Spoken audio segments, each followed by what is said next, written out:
Framer deployment failed? Yeah, that's one of the most frustrating errors, especially when your site is ready to go live.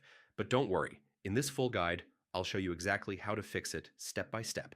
All right, first, click on the deployment error and read the message carefully. I mean, Framer usually tells you what's wrong, even if it's a bit technical. Next, go to your site settings and make sure everything is complete. Things like site name, homepage, and page structure are required. Now, look for broken components or missing elements.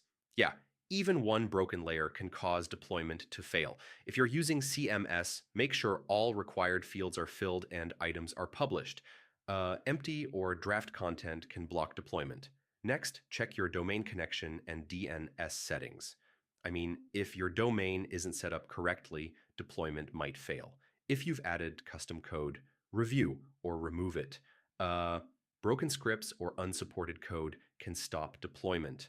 Okay, clear your browser cache and refresh the page. Yeah, sometimes it's just a temporary glitch. If it's still failing, duplicate your project and try publishing the copy. I mean, this works surprisingly often.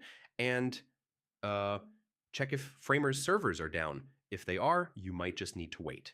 So yeah, that's the full fix guide for Framer deployment failed errors. One of these steps should get your site live again. If this helped, drop a like and I'll see you in the next one.